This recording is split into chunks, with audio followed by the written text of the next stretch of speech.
Alright guys, I'm gonna explain you how to play Mutant, the card game. So first of all, to win the game, the winner is the one who has the most point on that point track, okay?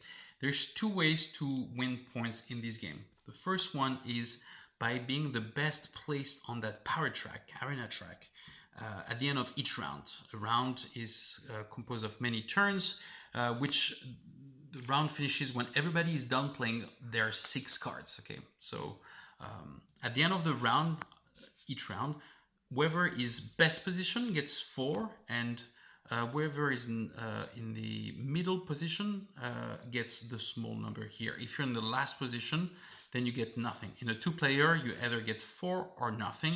If you're in a 3-player game, you get 4, 2, and nothing. And in a 4-player game, you get 4, 2, 2, and nothing. Okay, but here we're playing a 2-player game, so that's how we're going to play it. So that's the first way to earn points. At the end of each round, whoever is best placed gets those things. At the end of the 5th round, the game ends, and whoever has the most points wins. But I just said that there's another way to make points in this game, and it's with freezing. Every cards, either from the basic deck, has a little number on the top right.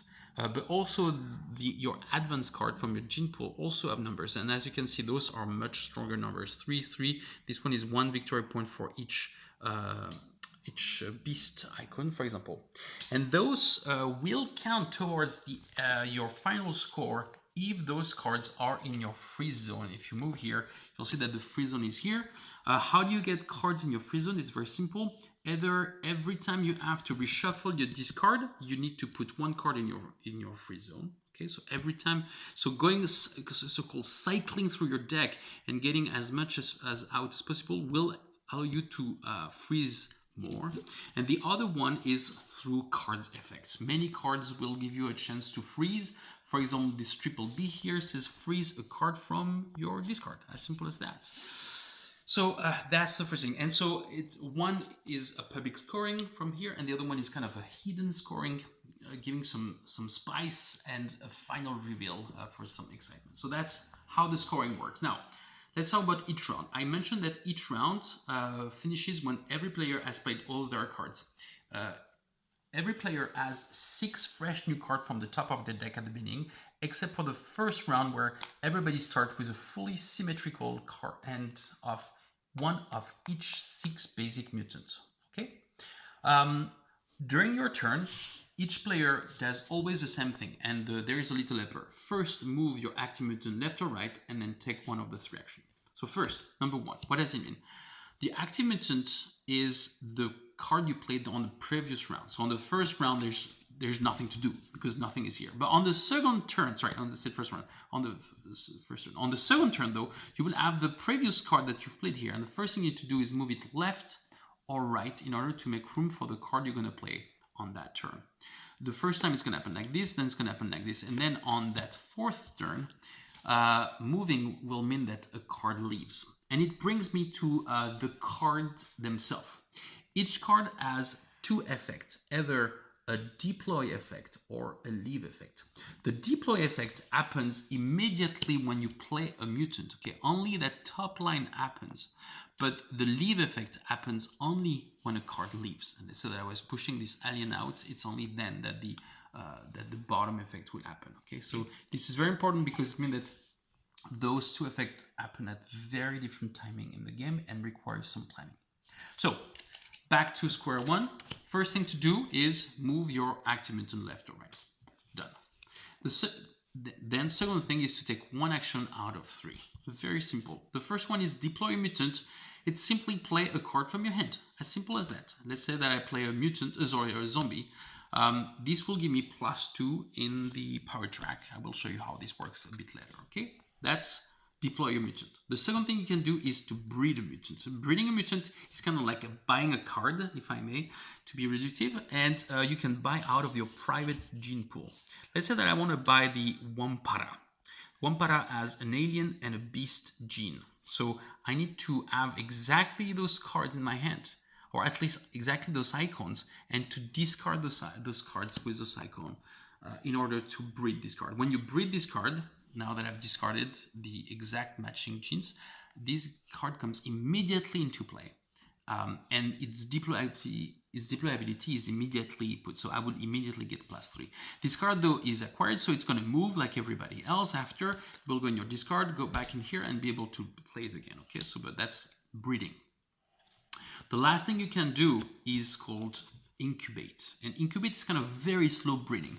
The way it works is that I can discard any card, doesn't matter what gene it is, and I can take any of my card from my gene pool and put it in the incubator. Okay. What it means that at the end of the entire round, when everybody has played all their card and you're done with it, before you get yourself 6 fresh cards for the next round, you put this on top and then you get your 6 card. Basically, it guarantees that you have the card that you incubated on the next round. So it's very slow though, because it's only for the next round, but it could be a good way to finish a round when you see that there's no way for you to compete on the power track. And that's it. People will go and do their turn one after another until they run out of card. When you have no card, then none of this happens. You don't move left or right or anything. You simply have to pass, which brings also an element of hand management, because if you only breed, then you will have only 3 actions, because it will use your 6 card immediately, 2, 2, 2, right? But if you only deploy, you'll have 6 actions, but you will not have any meaningful or very good card to play with. That's how this works. Now I'm just going to finish this explanation by presenting the 6 base card. So let's start with the zombie. The zombie give me +2. Let's see what it means. So +2 refer to this arena and specifically that power track. And let's say that we're a 4-player just for the sake of this example. If I am this player, I get a +2, 1, 2, I just get here. Okay, it's something very simple. But if I'm the blue guy and I get +2, I get 1. But because I can't go any further, it actually, the 2 will move everybody by 1 down. Okay, it's called a power position. It's a very important position in the game. If you can try to climb here, you can constantly push down your opponent down. Okay, so +2, and the bottom is says you may freeze this mutant. Basically, the mutant freeze itself if you may decide so. So when it leaves, it can go straight to the freeze zone if you want to. Though be careful, because it means that you will not have the zombie gene to breed further cards. So that's the zombie. Robot, +1, then -1. So it's called a cycling effect. And what it does, it makes you draw 1 card. You draw that card, you look at it, and then you discard a card. Okay. So at the end of the day, you still have the exact same number of cards, but you have gone through your deck and made it progress. Okay. And then when you leave, +1. Let's look at the alien. Alien get +1, you play it, but when it leaves, it says copy the deployability of one of your other mutants in play. So specifically, how does it look like? Let's say that this is like this, and I have that and that, for example. Let's say that the robot pushes the alien out, so it activates its leave ability. It means that now I can either, with this leave ability, can either become a +2 or the +1, then -1 here, because it's what it does. It's copy the deploy ability, which is the first line up here. So that's the alien. Let's see, I have 3 cards left to show you. The 4th one I'm going to show you is the beast.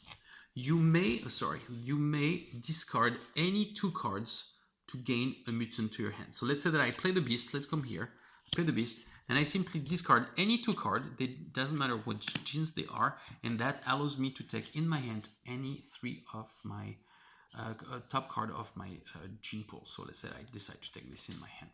That's the beast. Okay. And to finish, we have attacking and defending, because we are in an arena and we're like, you know, competing. Let's start with the warrior.